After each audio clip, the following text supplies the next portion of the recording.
बच्चों, हम पढ़ रहे हैं आओ करें और सीखें, जो कि कक्षा 6 से 8 के लिए हिंदी की वर्क बुक है, जिसमें हिंदी का सारा बेसिक व्याकरण दे रखा है। और आज हम इसमें पढ़ेंगे समास। ठीक है, आज हम इसमें पढ़ेंगे समास, जो कि आपकी बुक के पेज नंबर 376 पर दे रखे हैं। पेज नंबर 376 पर समास दे रखे हैं, इसे हम पढ़ेंगे। और इसी तरह के और वीडियो देखने के लिए तथा नई नई जानकारी देखने के लिए चैनल को सब्सक्राइब कीजिए। तो चलो बच्चों, शुरू करते हैं। पढ़ो। राजपुत्र पुष्प वाटिका में गया, माता पिता का सम्मान हमारा दायित्व है, हमें यथाशक्ति दूसरों की सहायता करना चाहिए। तो इस प्रकार के 3 वाक्य दे रखे हैं हमें यहाँ पर। इन वाक्यों में रेखांकित शब्द और उनके अर्थ पर ध्यान दो। तो इन वाक्यों में जो रेखांकित शब्द और उनके अर्थ पर हमें ध्यान देना है। तो रेखांकित शब्द जो है वो यहाँ दे रखे हैं। राजपुत्र, पुष्प वाटिका, माता पिता, यथाशक्ति। और इनके अर्थ यहाँ दे रखे हैं। राजपुत्र राजा का पुत्र, पुष्प वाटिका पुष्प की वाटिका, माता पिता माता और पिता, यथाशक्ति शक्ति के अनुसार। पहले वाले शब्द 2 या 2 से अधिक शब्दों से मिलकर बने हैं। ये नए शब्द बनाने की एक विधि है। समझे, 2 या 2 से अधिक शब्दों के मेल को समास कहते हैं। 2 या 2 से अधिक शब्दों के मेल को समास कहते हैं। समास से बनने वाला नया शब्द सामासिक पद कहलाता है।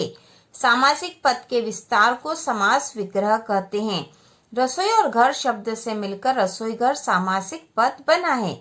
रसोई घर सामासिक पद का समास विग्रह है रसोई के लिए घर। तो बच्चे, परिभाषा है समास की। 2 या 2 से अधिक शब्दों के मेल को समास कहते हैं। यह जो है समास की परिभाषा है। 2 या 2 से अधिक शब्दों के मेल को समास कहते हैं।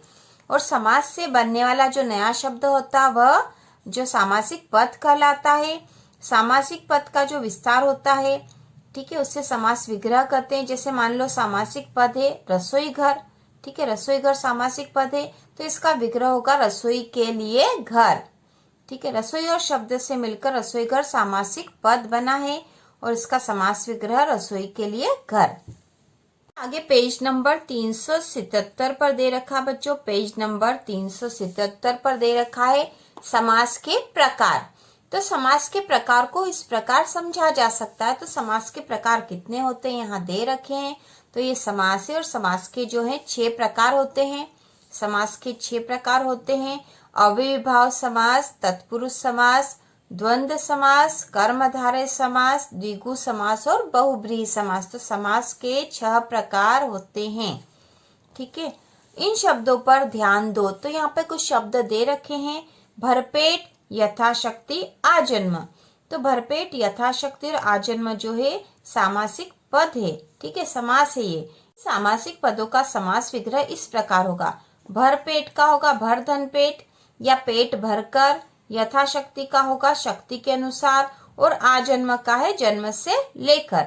इनमें पहला पद अव्यय है। जिस समास में पहला पद अव्यय हो उसे अव्ययीभाव समास कहते हैं। तो बच्चों, यह अव्ययीभाव समास की परिभाषा है। जिस समास में पहला पद अव्यय हो उसे अव्ययीभाव समास कहते हैं। और यह जो तीनों हैं अव्ययीभाव समास के उदाहरण दे रखे हैं। ठीक है, इनके उदाहरण दे रखे हैं हमें। इनके उदाहरण भी दे रखे हैं। पहले उदाहरण दे दिए हैं भरपेट, यथाशक्ति और आजन्म, ये इनके उदाहरण हैं। और अव्ययीभाव समास की परिभाषा है कि जिस समास में पहला पद अव्यय हो उसे अव्ययीभाव समास कहते हैं। आगे पेज नंबर 378 में दे रखा है। पेज नंबर 378 पर दे रखा अभ्यास 415। नीचे दिए गए समास विग्रह के आगे सामासिक पद लिखो। तो समास विग्रह के आगे हमें सामासिक पद लिखना है। एक उदाहरण दे रखा है, राजा का कुमार राजकुमार। अब अगला जो पद दे रखा सामासिक पद है। यहाँ समास विग्रह दे रखा और हमें सामासिक पद लिखना है। ठीक है, समास विग्रह दे रखा और सामासिक पद हमें लिखना। तो ध्यान में मग्न का होगा ध्यान मग्न। ठीक है, ध्यान मग्न, ध्यान में मग्न, ध्यान मग्न ना। यहाँ लिखेंगे तो हमें दिखाई नहीं देखा, हमने यहाँ लिख दिया है। प्रयोग के लिए शाला, प्रयोग के लिए शाला के लिए हो जाएगा प्रयोगशाला, प्रयोगशाला सामासिक पद है ये। गो के लिए शाला, गौशाला, गो के लिए शाला, गौशाला। भूख से मरा, ठीक है, भूख से मरा, भूख मरा, भूख से मरा, भूख मरा। रोग से मुक्त, रोग मुक्त, रोग से मुक्त, रोग मुक्त। तो ये हमने समास विग्रह जो दे रखे थे इनके सामासिक पद लिख दिए बच्चों। यहाँ पर नीचे समास का नाम भी लिखना है। तो ये सारे जो उदाहरण थे ये तत्पुरुष समास के उदाहरण है, तत्पुरुष समास के उदाहरण है, जो कि समास का एक प्रकार है। इसके पहले हमने अव्ययी भाव समास पढ़ा था, अव्ययी भाव समास हमने पढ़ लिया और ये तत्पुरुष समास के उदाहरण है। अब इसमें आगे दे रखा यह भी करो, गमले में समास का नाम लिखो। तो हमने गमले में समास का नाम लिख दिया है, ठीक है, तत्पुरुष समास है ये। अब इसके आगे हम पढ़ेंगे इन शब्दों पर ध्यान दो, ठीक है, इन शब्दों पर ध्यान दो, जो कि बुक के पेज नंबर 379 पर दे रखा, पेज नंबर 379 पर दे रखा है। इन शब्दों पर ध्यान दो। गौशाला, गो के लिए शाला। तो यहाँ पर जो यह है सामासिक पद है और यह इसका समास विग्रह है। रोग मुक्त, रोग से मुक्त। हस्तलिखित, हस्त से लिखित। सिर दर्द, सिर में दर्द। ये सामासिक पद के लिए, में, के लोप से बने। तो ये सामासिक पद इन शब्दों के लोप से बने हैं, के लिए, से, में, इनके लोप से बने हैं। इनमें उत्तर पद, बाद वाला पद प्रधान होता है, ठीक है। इस समास में जो उत्तर पद मतलब बाद वाला पद प्रधान होता है।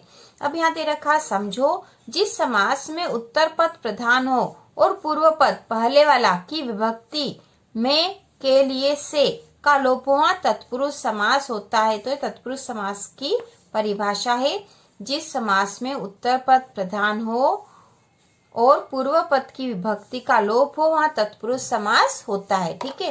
तो तत्पुरुष समास कब होता है? जबकि उत्तर पद प्रधान हो और पूर्व पद की विभक्ति का लोप हो जाता है, वहां तत्पुरुष समास होता है, ठीक है। तो यह तत्पुरुष समास की परिभाषा है। अब आगे दे रखा पढ़ो, नीला है जो अंबर, नीलांबर। महान है जो राजा, महाराजा। नीले रंग का गगन, नील गगन। पीत है जो अंबर, पीतांबर। तो यहाँ पर समास इस प्रकार से दे रखे बच्चों के, पहले उदाहरण दे रखिए, उसके बाद उस समास की परिभाषा दे रखी है। जैसे कि तत्पुरुष समास में पहले उदाहरण दे रखे थे, फिर समास की परिभाषा दे रखी। अब ये अगला समास है, इसमें पहले उदाहरण दे दी है और उसके बाद इसकी परिभाषा आएगी। तो नीला है जो अंबर, नीलांबर। महान है जो राजा, महाराजा। नीले रंग का गगन, नील गगन। पीत है जो अंबर, पीतांबर। इन सामासिक पदों में पहला पद दूसरे पद की विशेषता बता रहा है। तो इनमें पहला पद दूसरे पद की विशेषता बता रहा है। जैसे नीला है जो अंबर, मतलब अंबर कैसा है? नीला है। तो पहला पद जो है ये दूसरे पद की विशेषता बता रहा, अंबर की विशेषता बता रहा है कि अंबर तो नीला है। तो इन सामासिक पदों में पहला पद दूसरे पद की विशेषता बता रहा है, अर्थात पहला पद दूसरे पद का विशेषण है। तो जिस पद में पहला पद दूसरे पद का विशेषण हो उसे कर्मधारय समास कहते हैं। बच्चों, कर्मधारय समास की परिभाषा और ये उसके उदाहरण है, ठीक है। इसके आगे पेज नंबर 380 बच्चों, आपकी बुक का पेज नंबर 380 दे रखा है। इन शब्दों पर ध्यान दो। तो बच्चों यहाँ पर ये शब्द वही आ गए जो पिछले वाले पेज पर थे, तो जो कि तत्पुरुष समास के उदाहरण हैं। उसके बाद यहाँ पर कर्मधारय समास, नीला है जो अंबर, नीलांबर वाले जो पद हमने पढ़े थे उसमें कर्मधारय समास और कर्मधारय समास की परिभाषा हम देख चुके हैं। अब आगे पढ़ेंगे, यहाँ से समझो। त्रिफला, तिरंगा, चतुर्भुज, दोपहर शब्दों में पहला पद संख्यावाचक विशेषण है। तो इन शब्दों में पहला पद कैसा है? संख्यावाचक विशेषण है। जहाँ पहला पद संख्यावाचक विशेषण हो और पूरा पद किसी समूह का बोध कराता हो उसे द्विगु समास कहते हैं, ठीक है। तो जहां पर पहला पद संख्यावाचक विशेषण हो, ठीक है, पहला पद कैसा हो? संख्यावाचक विशेषण हो और पूरा पद किसी समूह का बोध कराता हो तो वहां द्विगु समास होता है। अब यहाँ उदाहरण दे रखे हैं। त्रिकोण, 3 कोणों का समूह। चतुर्मुख, 4 मुखों का समूह। तिरंगा, 3 रंगों का समूह। तो यहाँ पे पहला पद कैसा है? संख्यावाचक है, ठीक है। तीनों में पहला पद संख्यावाचक है और पूरा पद किसी समूह का बोध करवा रहा है, इसलिए यहाँ पर द्विगु समास है। अब अगला जो है, अगला समास का उदाहरण आ गया। पढ़ो, राजा, रानी, दाल, चावल, भूख, प्यास, पाप, पुण्य। तो राजा रानी का विग्रह हो गया राजा और रानी, दाल चावल से दाल और चावल, भूख प्यास से भूख और प्यास, पाप पुण्य से पाप और पुण्य। ये सामासिक पद एक जोड़ी के रूप में है और इनके बीच में और शब्द का लोप हुआ है। किस शब्द का लोप हो गया है? और शब्द का लोप हुआ है। साथ ही इनमें दोनों पद प्रधान है, दोनों ही पद प्रधान है और शब्द का लोप हो गया है। यह एक सामासिक पद एक जोड़ी के रूप में है। तो इस प्रकार का जो समास है तो यहाँ पर समझो में दे रखा है, जिस समास में दोनों पद प्रधान हो और उनमें और शब्द का लोप हुआ द्वंद्व समास होता है। तो ये द्वंद्व समास की परिभाषा बच्चों, जिस समास में दोनों पद प्रधान हो और उनमें और शब्द का लोप हुआ द्वंद्व समास होता है। ठीक है, तो द्वंद्व समास की परिभाषा और उसके उदाहरण।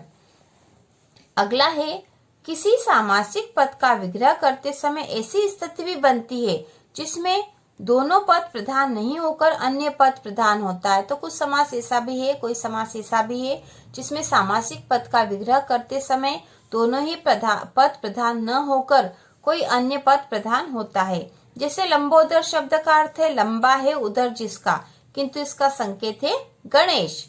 जहाँ दोनों पद प्रधान न होते हुए अन्य पद प्रधान हो वहाँ बहुब्रीहि समास होता है। तो ये बहुब्रीहि समास की परिभाषा है यहाँ पर।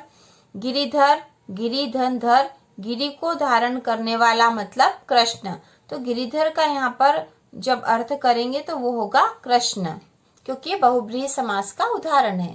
आगे बुक के पेज नंबर 382 पर, बुक के पेज नंबर 382 पर अभ्यास 416 है बच्चों। इसे हम करते हैं। इसके पहले हमने समास और उसके प्रकार पढ़ लिए हैं। समास के 6 प्रकार होते हैं और 6 ही प्रकार उनके उदाहरण हमने देख लिए बच्चों। आप एक बार फिर से पढ़ लेना तो आपको अच्छे से समझ में आ जाएगा। निम्नलिखित सामासिक पदों का और लगाकर समास विग्रह कर और लिखो। तो और लगाकर हमें समास विग्रह करना बहुत आसान है। राजा रानी, राजा और रानी। घी दूध, तो इसका हो जाएगा घी और दूध। ठीक है, घी और दूध। काला सफेद, काला और सफेद, काला और सफेद, काला और सफेद। नर नारी, नर और नारी, नर और नारी। तो यह हमने इसका समास विग्रह कर दिया है। सुख दुख, सुख और दुख, सुख और दुख, सुख और दुख।